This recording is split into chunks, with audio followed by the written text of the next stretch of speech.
Hey everyone, and welcome. Today, we're going to tackle a really useful piece of Korean grammar, how to say or. You know, it's something we use all the time for making plans, talking about what we like, you name it. By the end of our time together, you'll have this one down, for sure.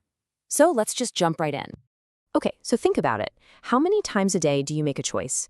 You know, should I get coffee or tea? Do I want to read a book or watch a movie? That little word or is doing a lot of work there, right? So the big question is, how do we say this in Korean, especially when we're talking about actions? Let's find out. All right, the Korean word for or is, well, it's a particle, and it's called gona. Let's say that together. Gona. It kind of sounds like Giona. This little guy is going to be our best friend today. You just stick it right onto the end of a verb or adjective stem, and boom, you've connected two choices. It's super versatile. So here's the bottom line. Whenever you see gonna attached to a word, you know you're looking at a choice between two things, usually actions or descriptions. It's basically the Korean version of or for verbs and adjectives. Now, you might be thinking, what about nouns, like coffee or tea? Well, that uses a different particle. But for today, we're laser focused on gon. Okay, enough with the theory, right? The best way to learn this stuff is to see it in action. So let's go through some real everyday examples. And to make sure you really get the hang of the pronunciation, I'm going to say each sentence for you 3 times, nice and slow. Just listen and soak it in. All right, here's our very first sentence. Listen closely. 책을 읽거나 영화를 봐요. Okay, let's hear that again. 책을 읽거나 영화를 봐요. And one last time. 책을 읽거나 영화를 봐요. So what does that mean? It means I read a book or watch a movie. See how that works? We take the verb to read, which is 읽다, drop the da to get the stem, and just add 거나. Super simple. Ready for another one? This is a choice many of us make every single morning. 커피를 마시거나 차를 마셔요.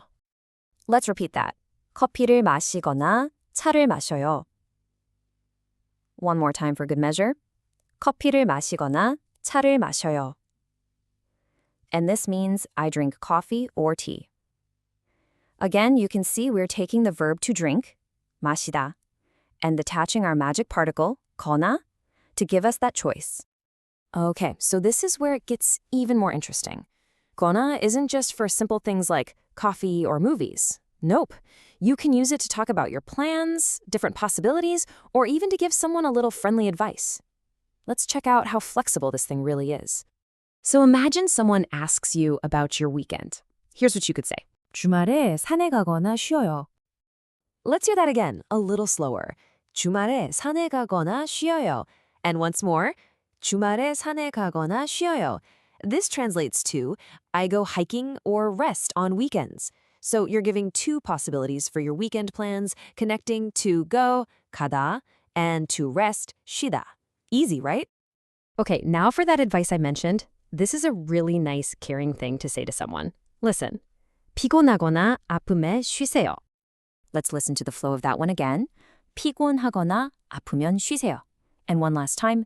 피곤하거나 아프면 쉬세요. This means if you're tired or sick, take a rest. And hey, did you notice something cool there? This time we're not connecting verbs, we're connecting adjectives. To be tired, 피곤하다, and to be sick, 아프다. See, it works for both. All right, our last example. Let's talk about the future. What are you doing tomorrow? Here's an option. 내일 친구를 만나거나 집에 있을 거예요. Let's repeat it. 내일 친구를 만나거나 집에 있을 거예요.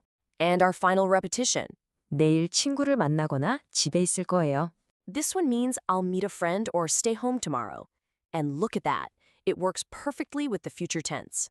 You just connect your 2 options, to meet, 만나다, and to stay, 있다. So powerful. Awesome job, seriously. We've gone through 5 great examples of how to use gona. Now, to really make it stick, let's bring them all back and look at them one more time all together. Okay, let's do a quick lightning round. I'll read each sentence one more time. 책을 읽거나 영화를 봐요. 커피를 마시거나 차를 마셔요. 주말에 산에 가거나 쉬어요. 피곤하거나 아프면 쉬세요. And 내일 친구를 만나거나 집에 있을 거예요. You can really see the pattern now, can't you? It's the same, simple, logical structure every time. So, what's the big takeaway from all this? It's actually really simple. Whenever you need to say or between two actions or descriptions in Korean, gona is your go-to tool. Just find the verb or adjective stem, pop it on the end, and you are good to go. All right, now the fun part. It's your turn to try. So, what will you do today? What are your plans? Maybe 공부하거나 쉴 거예요? Are you going to study or rest? Go ahead and try to make your own sentence using 거거나. Seriously, the best way to make this stuff stick is to actually use it. Thanks so much for hanging out today and happy learning.